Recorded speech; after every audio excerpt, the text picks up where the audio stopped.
Ago, we started this Old Testament study that's based in Leviticus 23. And so you guys are still being polite about the whole thing. That's very cool. This is a topic-specific study of the Moedim of God, or the appointed times of the Lord. So 3 of these festivals were already established when we get to Leviticus 23. So they're actually the ones... there's this one that we're going over today. There's the Festival of Weeks and then the Festival of Tabernacles. And these are the 3 that end up being the pilgrimage holidays. And then God added 4 appointments in this passage in Leviticus. And so we're going to end up studying all 7 of them, theoretically 1 per week. And we're going through these feasts in the order that God put them, starting in the place that God started the calendar. And that means that since we did Passover last week, this week, we do the Feast of Unleavened Bread. And so here's the list of all 7 appointments in order. The ones in italics are the 3 that became annual pilgrimages, and I'll clear up a little discrepancy with that in a minute. Here's that special 7-branched menorah that God had the Hebrews make just for burning at the tabernacle and then at the temple. And we can use this thing as a map or a timeline to help remember how these feasts are arranged. And so the first 3 appointments are all in the first month of the year, Nisan. And so I explained last week why some places and texts call it the month of Aviv, but Nisan is the name of the month. And then all alone in the middle, 50 days after first fruits, is the Feast of Weeks, which again has nothing to do with food and only takes 1 day. And then there are the last 3, all grouped together in the month of Tishri, and so that's their 7th month. And so we've done a bunch of background and explanation in the last couple of weeks. I'll try not to redo any more of those explanations than I need to, because, enough is enough, right? So Passover's done. This one is unleavened bread. This one's kind of interesting because it is so tied up in the minds of even the Jewish people with Passover that, they're practically treated as one holiday. The observance of one is pretty much thought of as the observance of the other. But to God, they seem pretty distinct. So just to make sure that in case someone hasn't been here or you can't remember anything from the last week or 2, I do want to go through this again. So this only takes a minute. We're saying feast, and we're saying festival, and we're saying holiday, or whatever. But the word that we're translating is Moedim. These things are not feasts, and they're not really festivals. They're times that are appointed by God. They're appointments that God set to meet with his people. And there's mounting evidence, I think, as we go through this, that they are appointments that Jesus intends to literally keep with his people. And so there's also this cool idea. This is John D. Garr, PhD, THD. And as I said last week, he's the founder and president of the Restoration Foundation. It's a Hebraic Christian community. And so this is his take on these appointments. It says the 7 festivals were designed by God to be appointments, the primary meaning of the Hebrew word Moedim, which is generally translated as festivals or feasts in English. Since the word Moedim can also be translated as rehearsals, it is also clear that the festivals were times for God's people to prepare for events that were still in the future.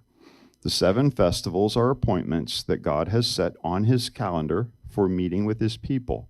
At the same time, they are rehearsals that point to the unfolding of messianic prophecy. So I think that's a pretty remarkable idea, and it's the foundation for this study. All right, so these times were intended to be rehearsals for events that would happen in the future, and that's how we're going with them. So here's our text. That's the jumping off point for this whole study. So we're going to read the part that talks about our festival for today. It says, "These are the Lord's appointed festivals, the sacred assemblies you are to proclaim at their appointed times. The Lord's Passover begins at twilight on the 14th day of the month. So that's the one we did last week. And on the 15th day of that month, the Lord's festival of unleavened bread begins. For 7 days you must eat bread made without yeast. On the first day, hold a sacred assembly and do no regular work. For 7 days, present a food offering to the Lord, and on the 7th day, hold a sacred assembly and do no regular work. So right there are festivals named for us, and this is on the very next day from Passover. But for us, this would be just a couple of hours later in the same day. The festival of unleavened bread starts when the sun goes down on the same day that the people are eating their Passover meal, and then it lasts for 7 days. And, this 7-day Moedim begins and ends with one of those high Sabbaths that we've been talking about.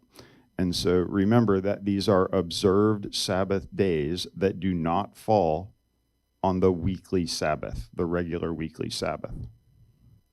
So today we're going to run through the origins of the festival, and we're going to look at any background information that we need to. We're going to look at some of the ways that the observance of it may have evolved over time. We're going to try and pin down what the observation looked like in the time of Christ. We're going to try and determine what it looks like for this festival to be fulfilled. And then we're going to see if there's an application for us, and we're going to squeeze it into our little timeline. So let's jump into this. So in a minute, we're going to go through a passage in Exodus where this festival is first mentioned. And if we're reading it in Exodus, then it's already in place when we come to the passage that we just read in Leviticus. But it's a little bit difficult, as I said, to discern most of the time any practical difference in the minds of observers or authors between the Passover and the festival of unleavened bread. So that's why it's so easy to make the mistake that I did last week in saying that the Passover was a pilgrimage holiday. It kind of is, and people say that it is. And people think that it is, okay? But it's actually the festival of unleavened bread that God names as the pilgrimage holiday. And we're going to look at the passage that he does that in just a couple minutes. And so the festival lasts for 7 days, and it starts on the 15th day of the month of Nisan. And so remember that the Hebrew day begins at sundown, and the Passover is observed on the 14th day of Nisan. So when the Passover meal is being eaten after dark, the festival of unleavened bread has begun. It's actually both Passover and the festival of unleavened bread for about 6 hours between sundown and midnight. And so we just read that the first day and the 7th day of the festivals are both high Sabbath days. These are days that are just without work, regardless of what day of the week they fall on, and in addition to the regular weekly Sabbath. And because these two festivals, Passover and unleavened bread, kind of overlap and are adjacent to one another, they're often referred to as just one festival. So people will say things like the 8 days of Passover, when Passover is actually less than 1 day, and unleavened bread is 7 days. And so the point is that whenever you read or hear someone refer to either one of these festivals, you should just assume that they're referring to both of them, unless they give you some indication that they are even capable of making a distinction, all right? So here's our little timeline that we finished building last week for Passover. You grab your lamb on the 10th, or you watch it go by or whatever. You make sure that the lamb is without defect for 4 days. And then on the 14th at around 9 in the morning, the national lamb was tied to the altar, and at about 3 p.m. on the same day, the lamb is killed. And then after the sun goes down, you eat your Passover meal. And so we're going to add some of the things that we already know about the Feast of Unleavened Bread. The first day is the 15th day of Nisan. So the yellow area there is the first day. Their days begin and end at sundown. My lines between the days are like we think of days. And the text said that the first and the seventh days are to be high Sabbath days. That means that this yellow area is all a high Sabbath, no matter what day of the week it falls on. And then the festival goes on for a full 7 days. So that would be 6 more days after the yellow high Sabbath day there. And so if we back it up a little bit so that we can see a bit more of the calendar, you can see that these two festivals do just kind of merge together. And it's not at all unreasonable to think of them as just one thing. In a lot of ways, it really is kind of the 8 days of Passover.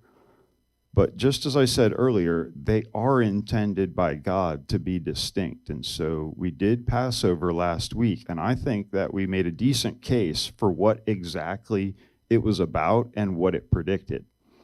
Unleavened bread's not really about the same thing, and it doesn't really predict the same thing. And so we're going to look at this text that the festival of unleavened bread comes from. This is where it originates in the Bible. This is when God is giving Moses the instructions for Passover in Exodus 12 before the actual Passover has taken place. And it says, for 7 days, you're to eat bread made without yeast. On the first day, remove the yeast from your houses, for whoever eats anything with yeast in it from the first day through the 7th must be cut off from Israel. On the first day, hold a sacred assembly, and another one on the 7th day. Do no work at all on these days except to prepare food for everyone to eat. That's all you may do. Celebrate the festival of unleavened bread, because it was on this very day that I brought your divisions out of Egypt. Celebrate this day as a lasting ordinance for the generations to come. So there's our festival. There's the original premise for the why and what they're commemorating here. And then he makes sure that they understand exactly when and a few other little details. He says, in the first month, you're to eat bread made without yeast from the evening of the 14th day until the evening of the 21st day. For 7 days, no yeast is to be found in your houses. And anyone, whether foreigner or native born, who eats anything with yeast in it must be cut off from the community of Israel. Eat nothing made with yeast. Wherever you live, you must eat unleavened bread. So whatever is the deal here, it sure sounds like God's serious about it. Okay, basically no leaven at all, no matter what. And then the actual Passover happens, and during the actual Exodus, we have these verses here. It says, during the night, Pharaoh summoned Moses and Aaron and said, up, leave my people, you and the Israelites. Go worship the Lord as you have requested. Take your flocks and herds, as you have said, and go, and also bless me.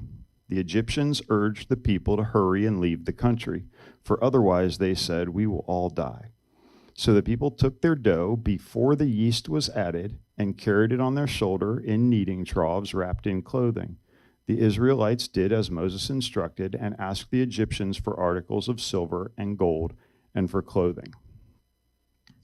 So they didn't have time to let the dough rise. They just grabbed it the way that it was. All right, and then going on a couple of verses, it says, the Lord had made the Egyptians favorably disposed towards the people, and they gave them what they asked for. So they plundered the Egyptians. The Israelites journeyed from Ramses to Succoth. There were about 600,000 men on foot, besides women and children. Many other people went up with them, and also large droves of livestock, both flocks and herds. With the dough the Israelites had brought from Egypt, they baked loaves of unleavened bread. The dough was without yeast, because they had been driven out of Egypt and did not have time to prepare food for themselves. So it's like God is giving them a way to make this festival make sense. All right, he told them to eat unleavened bread for 7 days as a commemoration of this event before they had to make their bread from this hurried dough. And, you know, it already seems to me that the idea of not eating any leaven means more than just the dough that they had to grab in a hurry. All right, plus the consequences seem all out of whack. And so God really wanted them to make a big deal out of the leaven before they even had this thing here that it could be attached to. Does that make sense? So then a little bit later in Exodus chapter 23, God names the 3 festivals that he wants them to do in person. It says 3 times a year, you're to celebrate a festival to me. Celebrate the festival of unleavened bread. For 7 days, eat bread made without yeast, as I commanded you. Do this at the appointed time in the month of Aviv, for in that month you came out of Egypt. No one is to appear before me empty-handed. Celebrate the festival of harvest with the first fruits of the crops you sow in your field. Celebrate the festival of ingathering at the end of the year when you gather in your crops from the field. 3 times a year, all the men are to appear before the sovereign Lord. So there's the one that we're talking about right now, but you'll notice that it's unleavened bread that's named as the pilgrimage festival, not Passover. And then God names the festival of harvest, which we are calling in this study the feast or the festival of weeks. And lastly, he says that at the end of the year, they should appear before him for what he calls the festival of ingathering. But that one comes to be called the Feast of Tabernacles. All right.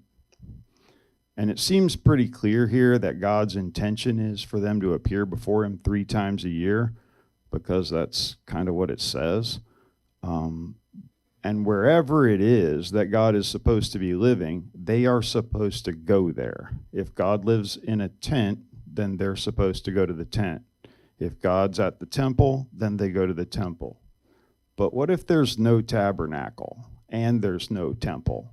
How does a Torah-observant Jew fulfill this obligation? Right? Well, that depends. And so you'll remember last week, I hope, we talked about different schools of Judaism. And, you know, there are definitely still Jewish people that believe that they need to appear before God 3 times a year. Wow.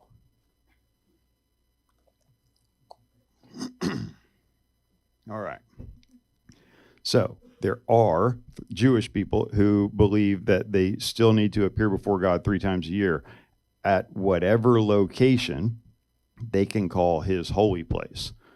But there are other schools of thought on this idea of pilgrimage, and so some of the rabbis and the sages over the years have interpreted this to mean that, you know, once a year, or, you know, maybe even once a lifetime, or 3 times a lifetime is all that God really intended to communicate here. So that kind of works out for a lot of Jewish people. People that still do pilgrimages for these feasts generally go to Jerusalem and they visit the Western Wall. So that Western Wall is pretty much all that's left of Herod's temple. It's a retaining wall. It is big and it is cool, but it's not a place that God dwells. Okay. So let's talk about this Feast of Unleavened Bread a little bit. And so in all the passages about this festival, there are only 3 instructions really that are ever given by God for the observance of it. There are special sacrifices to be offered at the temple for each day of the festival, and there are a couple of passages that say that. It's also clear that the first and the last days of the festival are to be Sabbath days. These are high Sabbath days that are different than and in addition to the regular weekly Sabbath.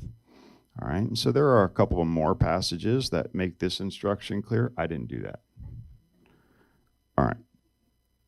So then there are the instructions for forbidding any leaven. Is it back on in the front? Okay, good. So someone is definitely trying to make clear that you don't miss these instructions, and that it's clear, like it says it a whole bunch of times, that you're not supposed to eat any leaven. No leaven anywhere, no matter what. Okay, you can see just by the number of repetitions, the number of verses where it's said, that it seems way more important than the other instructions. what is leaven? All right, so the Merriam-Webster dictionary has a couple of options for definitions. The first one says that it's a substance such as yeast used to produce fermentation in dough or a liquid. All right, so that's like sourdough, is what we're talking about. The other option is a material such as baking powder used to produce a gas that lightens dough or batter. Well, they didn't have baking powder in ancient Egypt, so it's not what we're talking about. Okay, we're talking about yeast. What's yeast? What does it do that makes it the thing that we're talking about here? Yeast is a single-celled organism that's technically a fungus. All right, I actually didn't know it was a fungus. Okay, it primarily eats sugar, but it also eats starches, and it eats these particular substances. It digests them, and the digestion process transforms these things. And so sugar and starch become carbon dioxide and alcohol through the digestion process of yeast, and we call that process fermentation. So it's a little bit interesting that the fermentation process is the first step in decay. If stuff sits around for long enough, it goes from fermented to rotten. Okay, so it's possible that without the death that the fall of Adam and Eve ushered into the world, there would be no fermentation because there would be no death. And so in a reasonably obvious way, fermentation is a decay process, and decay is a byproduct of death. So fermentation and death are related, and they're linked. And so another interesting and pertinent thing about yeast or leaven is that if you add a little bit to a big lump of dough, it doesn't take very long for the entire lump to be fermented. It spreads and it propagates through new dough, and it starts the fermentation process even without any real aging. All right. So I said that yeast eats sugar and starch, and it excretes carbon dioxide and alcohol. And so as it excretes the carbon dioxide gas, the elastic dough blows up like a balloon or millions of little balloons. And so bread with leaven in it looks like bread. It's squishy, it's soft, and the flavor can be very complex. And it's got a mixture of, gases and alcohols in it, along with other things that are already in the dough. It's kind of a good thing. Bread without leaven in it is like a dense cracker or hardtack. It's a hard chunk of saltine, okay? It's different. And during this 7-day festival, it's not enough to not eat leaven or not touch leaven or hide your leaven so that you can't see it. You have to make sure that there is no leaven anywhere. All right, Deuteronomy 16:4 is pretty clear. It says, "Let no yeast be found in your possession in all your land for 7 days." So it seems like someone's trying to make a point, okay, which is cool. It's clear that this is not a moral issue. This is a symbolic issue. If leaven were immoral, then leaven would be forbidden all the time. Okay, this is a teaching exercise. And in the 2nd chapter of Leviticus, it tells us that only unleavened sacrifices can be burnt to God. Every grain offering you bring to the Lord must be made without yeast, for you are not to burn any yeast or honey in a food offering presented to the Lord. You may bring them to the Lord as an offering of the first fruits, but they are not to be offered on the altar as a pleasing aroma. So either God doesn't like the smell of burning yeast, or he's trying to give us a chance to understand something that very likely was not clear at the time that this was said. All right, so it's time to look at the ways that we can identify that the observance of this festival was added to or changed over the generations. And so probably because of the obvious emphasis on the avoidance of leaven and the disproportionate consequences for accidentally stumbling across some. The weeks before Passover contained a painstaking process of preparing for the festival of unleavened bread. So many people washed and painted all the walls of their house. All of their utensils are scalded, and the wooden utensils are burnt because they can't be properly sterilized. All of their clothing is washed. If the clothing has pockets, the pockets have to be turned inside out. I mean, they really do everything they can to get rid of any leaven. And now these days, and possibly all along, they've created some loopholes. Okay, so many communities have a rabbi that will buy your valuable fermented foods and beverages, of which wine is not included in the contraband. And that rabbi will then sell your valuable food and beverages to a loyal Gentile who will keep them for the duration of the festival and then sell them back to everyone according to their receipt, okay, for a small fee, of course. So stuff like that happens, and it happens when people can't really figure out why they're doing what they're doing. All right? There's this one interesting ritual that has developed over time. It's called the Bedikat Shematz, and it generally takes place on the night before the Passover meal. Bedikat Shematz translates to the search for leaven. So the mother of the house deliberately, like after the house has been like thoroughly sterilized and there isn't any leaven left anywhere, the mother of the house deliberately puts like 10 crumbs of leavened bread around the house on the windowsills and stuff.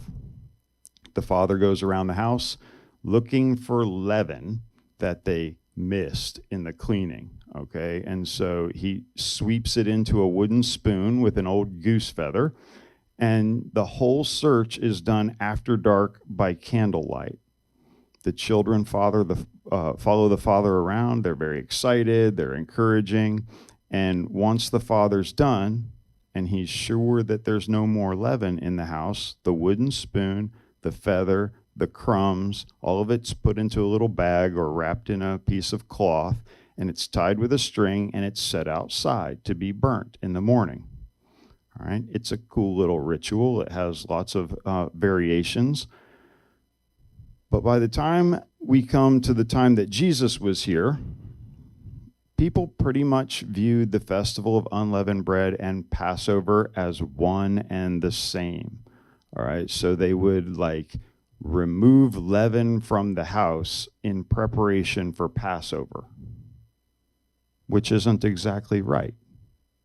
See what I mean? So stuff like that. It was already the 8 days of Passover, and it was already all mixed together. They were the same exact holiday. And because of the repetitions of the instructions and the emphasis on the dramatic consequences, there was a huge emphasis on the preparation for the festival and the ridding one's home of leaven. And so they still believed and understood that this was to commemorate the eating of the flat bread that the Israelites fleeing from Egypt had to bake because there wasn't any time for their bread to rise. But it was also really clear in the scriptures that for these 7 days, leaven would get you like excommunicated. Okay, so for very good reason, they were making a big deal out of getting the leaven out of their homes. So this is where we got to a little bit earlier, and we can add that leading up to the appointment, they were feverishly cleaning and throwing things away, right up to the point where they had this fun little ritual search for the last of the leaven. That's pretty much where we're at. So let's start trying to figure out what fulfilling this festival might look like. All right, so you're probably aware that the scriptures often use leaven as a metaphorical picture for describing sin. And it's, usually about the way that sin or a bad influence can impact other people.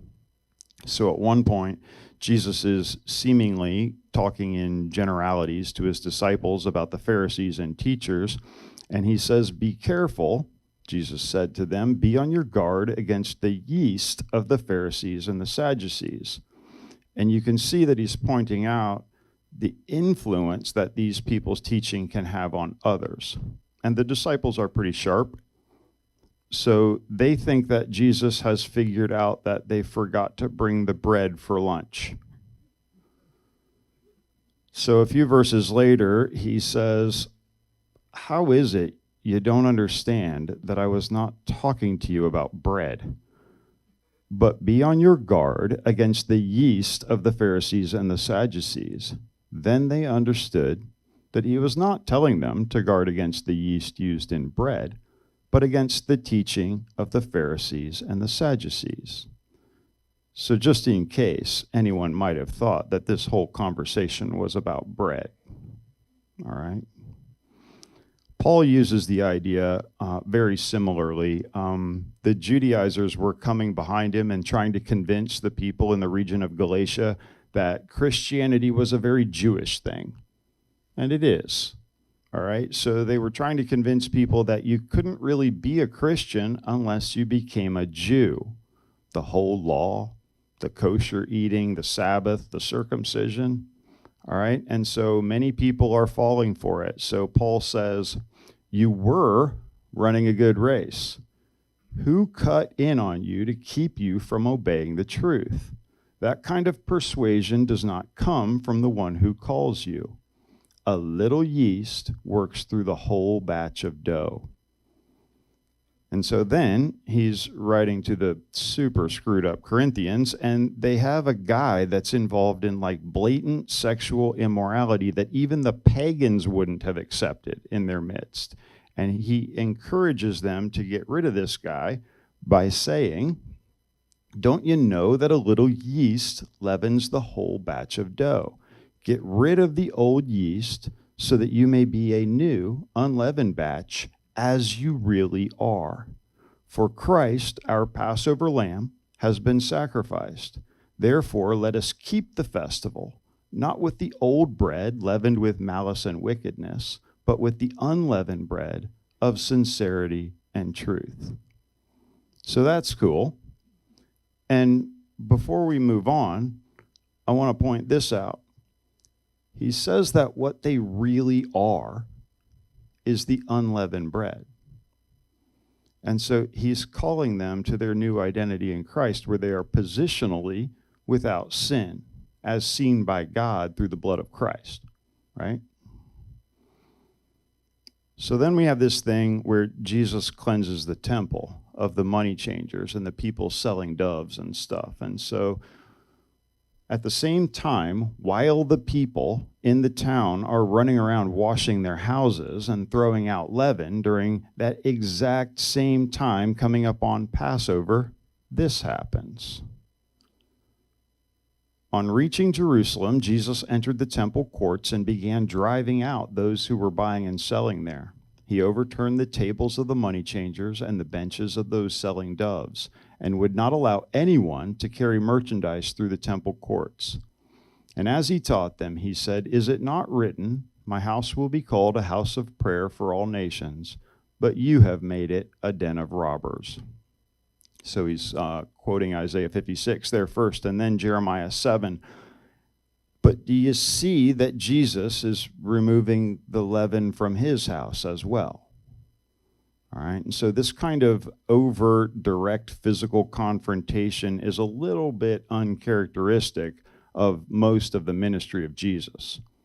Do you think that maybe this is a deliberately timed and somewhat symbolic act, right? And I bet he knew that it would have this effect also. And so all of the Gospels agree that it is this event that's the trigger for the religious elite deciding that this guy had to die. And so they needed to be rid of him. The very next verse in Mark 11 says that the chief priests and the teachers of the law heard this, and they began looking for a way to kill him, for they feared him because the whole crowd was amazed at his teaching. So they'd had all they could take. Jesus is now threatening their income. So if we start to blur the lines a little, the way that we need to, and the way that has always been the case between these two festivals, we can start by bringing up again the idea that Jesus is called the Lamb of God. And it's John the Baptist himself who adds that he will take away the sin of the world. And last week we brought up the Last Supper, which has traditionally been viewed as Jesus and the disciples having their Passover meal together, where they would have been eating lamb and unleavened bread. But I said last week that I believe that the Last Supper took place on the night before the Passover meal, and that it was a pseudo-mopsicat meal that they shared together. And if that's the case, then in all likelihood, it was leavened bread that they shared at that meal. And this notion is reinforced by the accounts of the Gospels of Luke and John, where the word that they used for bread in the Last Supper account is specifically the Greek word that is translated as leavened bread, or just bread. All right, it says, and he took bread, gave thanks and broke it, and gave it to them, saying, this is my body given for you. Do this in remembrance of me. This is just regular bread. And that's kind of interesting, because it's then that leavened bread that he says is his body that is given for us. And maybe that messes with your theology of communion a little bit. But it's actually, I think, more fitting than the alternative if you step back and look at the whole thing. And so in Corinthians 5, 1 Corinthians 5, Paul says that Jesus was made to be sin on our behalf. And 1 Peter 2:24 says that he bore our sins in his body on the cross. So it is the Christ who has been cleansing his house during the week, who on the night before Passover takes the last bits of sin into himself and carries them to the cross, leaving us to eat the unleavened bread for the next 7 days, symbolizing not a flight from Egypt or the sinless body of Christ, but the sinless state that we are now in, as viewed through the blood of Christ. We are the ones who are forgiven and pure as Jesus carries the leaven away in his body.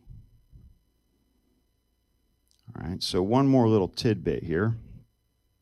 Just as Passover predicted and informed about the death of the Messiah, the Feast of Unleavened Bread does something similar for the burial of the Messiah. All right, and his burial is just as clearly predicted as his death. And so if you were crucified on a cross as a criminal, the typical and normal burial was to be thrown in the refuse heap outside of town. All right, so that was essentially the fate that Jesus had once he was nailed to that cross. But a very rich follower of Jesus, and likely a member of the Sanhedrin, Joseph of Arimathea, asked Pilate for the body, and he was given permission to take it. And he and Nicodemus wrapped the body in linen with all of the spices appropriate to a king, and they laid him in an unused stone tomb, just like wealthy people were buried in. And so much of the book of Isaiah must have seemed like complete nonsense before Jesus came along. But after Jesus, we get to see things like this. All right. He was assigned a grave with the wicked and with the rich in his death. Right? Though he had done no violence, nor was any deceit in his mouth. God knew exactly what was going to happen. Okay? So another interesting thing to think about that relates to the burial of Jesus and the festival of unleavened bread is that, like I said, fermentation is the first step in decay, and decay is a product of death.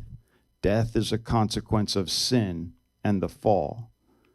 So even though Jesus took our sin, and even though he became sin on our behalf, he remained pure and free from the consequences of the fall. His body did not decay. All right. In fact, he was raised whole. But now I'm starting to spill into the discussion for next week. So here is the typical Passover week that we've built on a little bit today. I've just added the weekly Sabbaths right where they are pretty much agreed to be in the Passion Week of Christ. And so that's where we ended, but with the weekly Sabbaths put in. And if we take a look at comparison to the timeline that we have for Christ, we have a couple of new things to point out this week. All right, so at the same time that people were cleansing their homes of leaven without really grasping why, Jesus is cleansing the temple of the decaying influences that have taken root there. And at the same exact time that people are wandering their house looking for the last bits of leaven that may be hidden in their homes, Jesus is washing the disciples' feet and telling them that he is the leavened bread that will be cast out in the morning along with their sin. At the exact same time that people are eating bread without leaven and living far removed from yeast, Jesus has taken our sin to the grave and paid for it with his blood. We live lives far removed from all of our sin, past, present, and future. We are forgiven and pure. Or else, why did Jesus die? And as part of the proof that God has accepted the deal, Jesus remains free from the consequences of the fall, and his body is buried without experiencing any decay. These appointed times of God are not meaningless rituals. They are not vague foreshadowing. They are specific, prescribed rehearsals for future events. They are precise timelines and dramatic apologetics for the overarching plan of God. Right? And I understand that they give almost nothing away about what to expect in the future. All right, but looking back at their fulfillment, it is absolutely incredible how many of the details are included. All right. So here we are, working our way through our timeline and our map. I think that the case was made sufficiently last week to say that the Passover is fully fulfilled. And I also believe that the biblical case for the fulfillment of the festival of unleavened bread is equally strong. And so we're going to try and do this with all of these.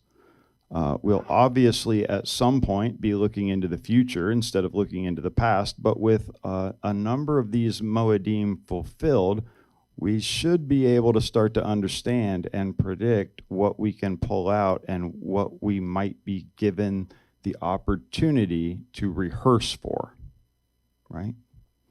So that's it. That's what I have for today. If you have anything you'd like to add or correct,